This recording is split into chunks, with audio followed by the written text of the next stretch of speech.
Hi friends, my name is Rohan Bharath Chandra. Today's video, Israel-Iran war, markets may correct tomorrow. Today is a market holiday on account of Gandhi Jayanti. However, global stock markets are open today and they are trading around 1 to 2% down. This is mainly because of the ongoing conflict between Israel and Iran.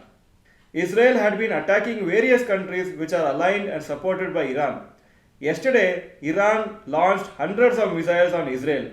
The missiles have caused scattered damage and fires from falling shrapnel, but Israeli authorities said there were no major injuries. Israel has vowed to retaliate following an Iranian missile attack. It said that it would respond at the time and place of its choosing. Experts are fearing further spreading of this conflict in the Middle East. Due to this conflict, global stock markets are down today.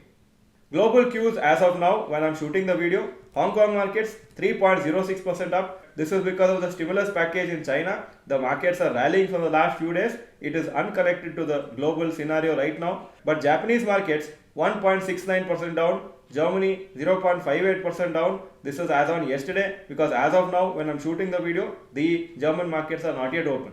France 0.81% down. That is also yesterday's figure. UK 0.48% up. And Nasdaq yesterday night 1.53% down. If we observe the GIFT Nifty figures, it is showing a fall of 229 points. Of course, this could change by tomorrow morning when it reopens for trading. However, there is a high chance of negative opening for Indian markets tomorrow. Crude oil prices went up by 1.5% today after gaining more than 2% yesterday. This is a negative for India since India imports large quantities of oil. It will also negatively impact businesses such as paints and chemical sector, which use crude oil as a raw material.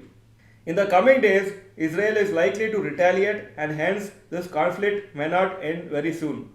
Already the economic growth of many countries has slowed down and this could have an impact on stock markets in the coming few quarters. Anyway, as long-term investors, prepare for some opportunities to invest at lower prices and don't be very sad when the overall portfolio value falls. That is part and parcel of the markets. Short-term traders for holding shares should be alert and watch the technical analysis graph for sell indication in the coming days, because in case the overall market fall, then you will need to book the profits in your short-term trades. If you like this video, please click the like button and mention in the comment section, do you expect this conflict to continue to 2025 as well? If yes, type yes in the comment section, otherwise type no. Thank you for watching this video. Please subscribe to our channel. Bye bye, all the best.